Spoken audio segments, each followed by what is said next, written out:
Ako nga pala si Agustina Puli, video sponsor ng Bagbag na Baliches, Quezon City. Tuloy po kayo sa aking munting loob. Ayun.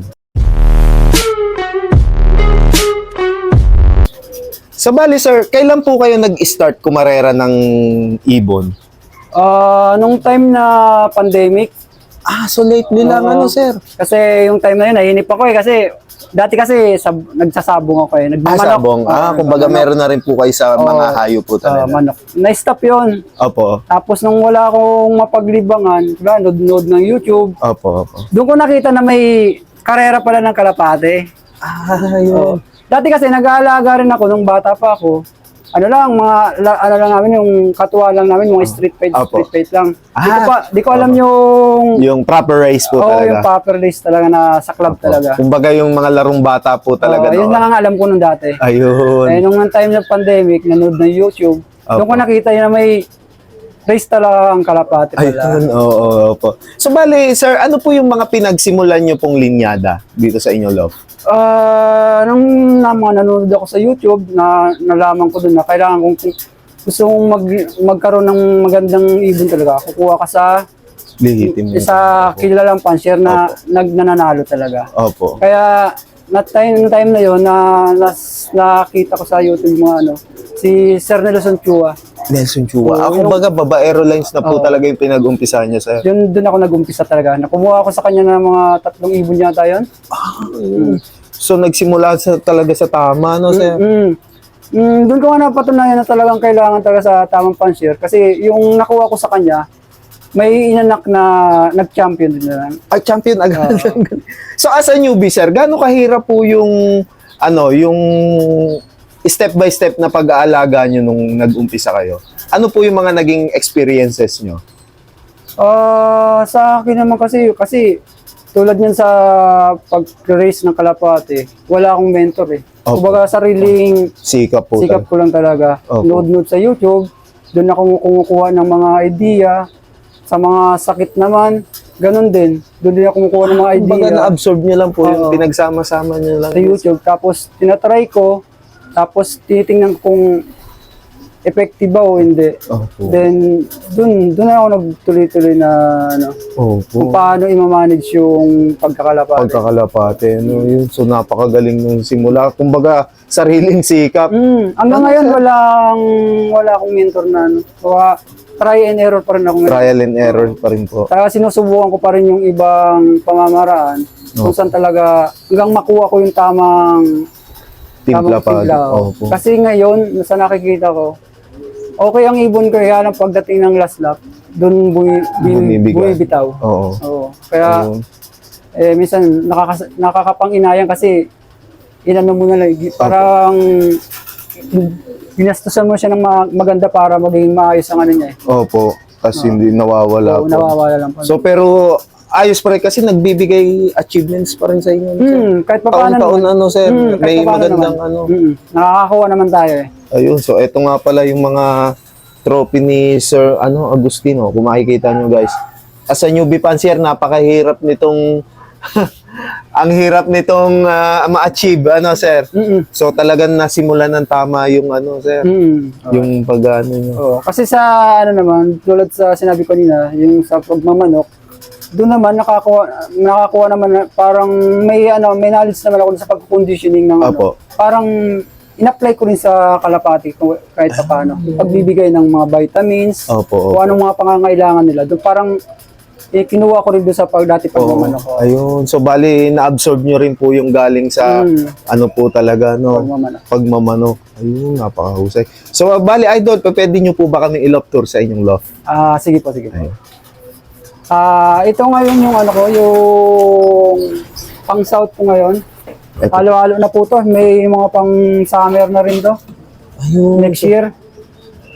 Iniwalay ko ngayon yung babae sa lalaki. Okay. So, idol, bakit po kayo naghiwalay ng para sa mga newbie fanciers din po? Kasi pag pinagsama-sama mo sila, tapos parorondahin mo. Ang ginagawa nila, dapo na lang ng dapo. Ayaw nilang lumipad dahil nagpaparisa na sila. Kumbaga natambay na sa labas. Tumatambay na sa labas. Ano na rin, parang matitigas ng ulo. Opo. Ayun. Tulad ng pag iniwalay ko, papakawalan ko muna yung cock. Opo. Pag pakawala ko, pag pumasok na sila, Saka naman po. saka ako mapapakawalan yung hen. Ayun. Hindi So, ko masimple, ano, Hindi sir? ko pinagsasabay. Ayun. So, medyo ma-proseso, no, sir? Medyo Maproseso lang. mahirap, ano, sir?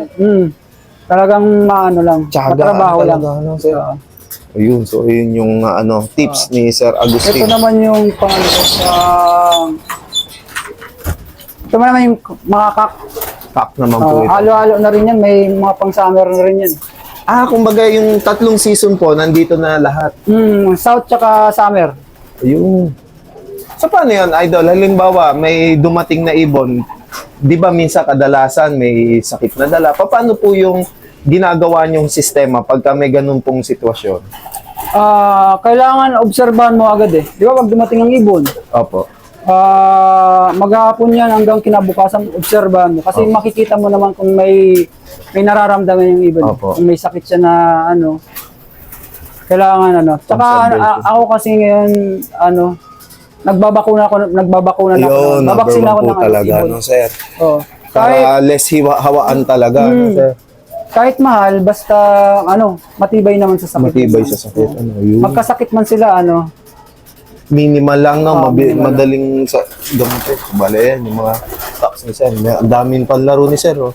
So, sir, ano nga pala pong nilalaroan yung mga club dito sa QC, sa Quezon City? ang nalaruan ko kasi yung BBCM nga, BBC, NHPC, NHPC. saka MMFC, Ayun. PRPCI.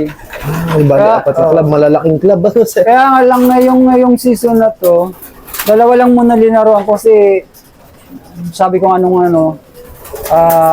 may trabaho rin tayo. Opo, opo. Hindi ko maasikaso ng Mahirap maayos. mag-asikaso ng loading po talaga. Kasi na-experience ko tulad nung nag-overall nga ako, yun talaga tutok ako sa ibon nun. Opo, opo. Alos nandito lang ako sa loop. Opo. Nung mga sumunod na season, may trabaho ako. Magdadrive ako ng sasakyan. Alos isang beses na lang sa isang araw ko paliparin yung ibon sa So, hapon na na lang. yun yung naging sitwasyon naman, ano, sir? Isa hindi ko pa napapakain. Kaya hirap ako makapagpa-champion nun. Champion. Opo. Dahil So, yun di ako yung nakatutok. problema, ano. Ayan. Bali, yun yung mga sample ng ibon ni sir. So, karamihan na dito, sir, mga babaero lines na rin po talaga. Babaero lines. Medyo may halo na rin. May nakuha rin ako ng Ganus. Ganus, sir. Imported naman magulang nun. Imported. Island born sila. Yun. Tapos, ano pa bang nakuha ko rito? Sa mga ibang fancier din na Halo na rin po. halo na rin.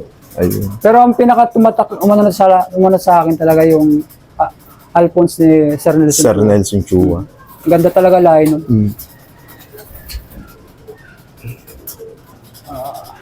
Ayun. Ito naman, sir. For saang breeding naman po ito? Ngayon pang pang north na to. North na po. Next year. So, maaga po kayo nag-breed, ano, sir? Maaga.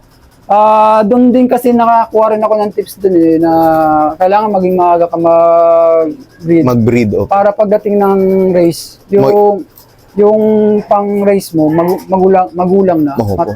Medyo matibay na sa mga sakit. Opo, number 1. Totoo nga po. Kasi pag medyo bata pa, Tamain, ano, sir? tamain siya tapos madaling magkasakit. Opo, totoo. Tamaan ng sakit. Danas na rin po talaga ng karamihan na fancier, ano, sir? Naranasan ko rin yan Opo. So, kahit tayo sa sarili natin, love, napansin ko din pagka medyo 2 to 3 months yung 3 to 4 months yung panlaban mo, ang bilis. One eye cold na hindi magaling-galing. Di mawala-wala. Hindi mawala-wala. Gagamutin mo siya tapos babalik. Babalik. Opo, totoo, sir. So, bale ito, yung mga ibon na to, sir, mga ano na siya, mga Alphonse at sa mga ano na, sir. Ito, Alphonse to, ni Sir Nelson Chua, Embrek, Vandenbroek. Triple line, ano, sir? Ito naman, nakuha kay Sir Iking de la Cruz. Sir Iking de la Cruz. Ito naman, nakuha ko kay si Omer, Fabio ba yun? Si HP. Si HP po, Homer Pablo. HP.